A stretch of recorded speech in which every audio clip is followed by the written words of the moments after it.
Hello दोस्तों, कैसे आप लोग। तो आज हम लोग फिर से आ गए नए वीडियो के साथ आ गए। आज हम लोग देखेंगे कि गदखंड गोदोली भाग 2 का चैप्टर नंबर 3, हिंदी का चैप्टर नंबर 3, भारत से हम क्या सीखे। ठीक है, भारत से हम क्या सीखे। भारत के लेखक का नाम क्या है? भारत से हम क्या सीखे लेखक का क्या नाम है? Max Muller. इसकी विधा क्या है? भारत से हम क्या सीखे, उसकी विधा क्या है? भाषण है। लेखक परिचय है। ठीक है। लेखक परिचय है। लेखक का पूरा नाम क्या है? Friedrich Max Muller. Friedrich Max Muller. लेखक का पूरा नाम क्या है? Friedrich Max Muller. जन्म कब हुआ था मैक्स मूलर का? 6 दिसंबर 1823 ईस्वी। कहाँ हुआ था? जर्मनी डेसाउ में हुआ था। जन्म कब और कहाँ हुआ था? 6 दिसंबर 1823 ईस्वी को जर्मनी डेसाउ में हुआ था। मैक्स मूलर के पिताजी का क्या नाम था? William Müller. मैक्स मूलर के पिताजी का क्या नाम था? William Müller. ठीक है, मैक्स मूलर के पिताजी का क्या नाम था? William Müller. मैक्स मूलर ने सॉरी मैक्स मूलर के पिता की मृत्यु मैक्स मूलर के 4 वर्ष में ही हो गई थी। मैक्स मूलर के पिताजी कब कब चले गए थे? जब मैक्स मूलर का जब 4 वर्ष ही था, तभी उसके पिताजी देहांत हो गए थे। तभी उसके पिताजी डेथ हो गई थी उसकी। मैक्स मूलर ने 18 वर्ष की उम्र में लिप्सिंग विश्वविद्यालय में उन्होंने संस्कृत का अध्ययन आरंभ किया कर दिया था। मैक्स मूलर 18 वर्ष की उम्र में ही लिप्जिंग विश्वविद्यालय में ही उन्होंने संस्कृत का अध्ययन प्रारंभ किया था। संस्कृत का अध्ययन उसने कितने वर्ष में प्रारंभ किया था? 18 वर्ष में। कहाँ से किया था? लिप्जिंग विश्वविद्यालय से। ठीक है। मैक्स मूलर की प्रमुख कुछ रचनाएं हैं। मैक्स मूलर की कुछ रचनाएं हैं जो कि है, पहला है हितोपदेश, दूसरा है ईसकेन कठ उपनिषद। क्या है? ईसकेन कठ उपनिषद, मेघदूत। जो कि ये सब मतलब एग्जाम में पूछे जाते हैं बार बार। तो मैक्स मूलर के प्रमुख रचनाएं क्या है? हितोपदेश, ईसकेन कठ उपनिषद, मेघदूतम। मैक्स मूलर ने अपनी प्रमुख रचनाएं जर्मनी भाषा में अनुवाद की थी। ये सभी जो है, ये सभी रचनाएं किस भाषा में है? जर्मनी भाषा में, क्योंकि वो जर्मन के ही थे। ठीक है। पहले मैक्स मूलर की प्रमुख रचनाएं संस्कृत भाषा में थी, और पहले जो है उसकी प्रमुख रचनाएं संस्कृत भाषा में थी, उसके बाद जर्मनी भाषा में की गई थी। पहले मैक्स मूलर की प्रमुख रचनाएं संस्कृत भाषा में थे। ठीक। मैक्स मूलर को स्वामी विवेकानंद जी ने वेदांतों का भी वेदांती कहा है। स्वामी विवेकानंद जी ने मैक्स मूलर को क्या कहा है? वेदांतों का वेदांती, वेदांतियों का भी वेदांती कहा है। वेदांतियों का वेदांती किसने कहा है? मैक्स मूलर को किसने कहा है? स्वामी विवेकानंद जी। ठीक है। मैक्स मूलर को 1868 ईस्वी में विक्टोरिया महारानी के द्वारा नाइट की उपाधि दी गई थी।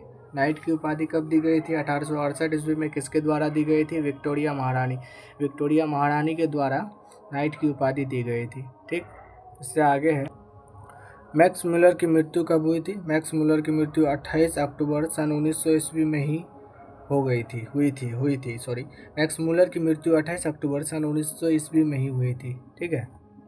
भारत से हम क्या सीखे जो कि एक भाषण है। भारत से हम क्या सीखे जो कहानी, वो भारत से हम क्या सीखे जो चैप्टर है वो क्या है? उसकी विधा क्या है? भाषण है। इसे मैक्स मूलर ने जर्मनी भाषा में लिखा था। भारत से हम क्या सीखे वो जो भाषण है उसे किस में लिखा था? जर्मनी भाषा में लिखा था। और इस भाषण को हिंदी भाषा में डॉक्टर भवानी त्रिवेदी ने लिखा था। जैसे हिंदी जो भाषा ये जो लिखा हुआ है, ये किसने लिखा है? डॉक्टर भवानी त्रिवेदी ने लिखा है। ठीक है। इससे आगे है, मैक्स मूलर ने संस्कृत का अध्ययन समाप्त करके इंग्लैंड से भारत घूमने आए। ठीक है। मैक्स मूलर कब भारत आए थे घूमने? संस्कृत का अध्ययन समाप्त करके इंग्लैंड से भारत आए थे। कहाँ से कहाँ तक आए थे? इंग्लैंड से भारत आए थे। ठीक। और मैक्स मूलर ने यहाँ की संस्कृति और प्रकृति को देखकर कहा कि इस भारत देश में प्रकृति और सौंदर्य से भरपूर है। जब मैक्स मूलर भारत देश घूमने आए तो यहाँ की प्रकृति को और सुंदरता को देखकर कहा कि भारत देश में प्रकृति और सौंदर्य से भरपूर है। मतलब यहाँ पे प्रकृति का पूरा भरपूर है, प्रकृति ही प्रकृति है यहाँ पे। और उन्होंने भारत देश को स्वर्ग भी कहा है। मैक्स मूलर ने भारत देश को क्या कहा है? स्वर्ग भी कहा। और उन्होंने कहा कि अगर भारत देश को अच्छे से जानने जानने है तो, और उसका संस्कृति का पता लगाना है तो वह शहरों में नहीं गाँवों में दिखेगा। सॉरी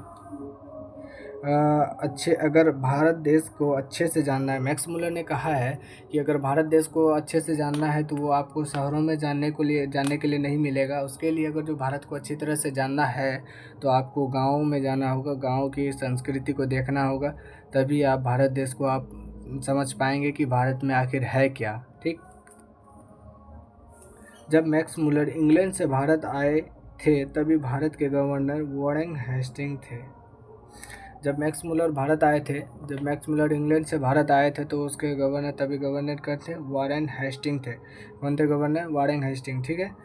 जिन्हें भारत के वाराणसी के पास 172 दारिस नामक सोने के सिक्के से भरा एक घड़ा मिला था।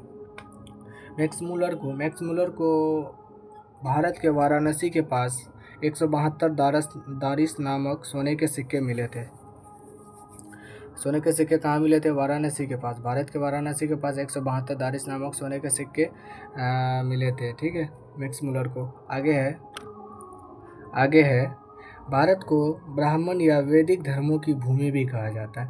भारत को उन्होंने कहा है, भारत की संस्कृति को देखते हुए और उसकी प्रकृति को देखते हुए और वो भारत को जानने के बाद मैक्स मुलर ने कहा भारत को ब्राह्मण या वैदिक धर्मों की भूमि भी कहा जाता है।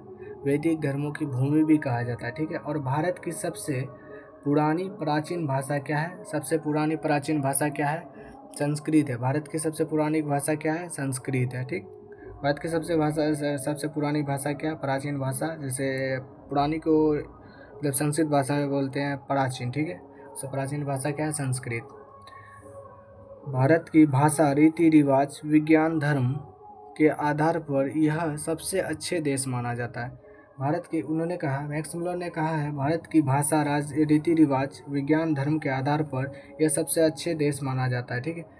उन्होंने कहा जो भारत के जो रीति रिवाज है और जो धर्म है और उसकी जो आदर सम्मान है उसको सबसे अच्छे देश के माना गया है। ठीक है।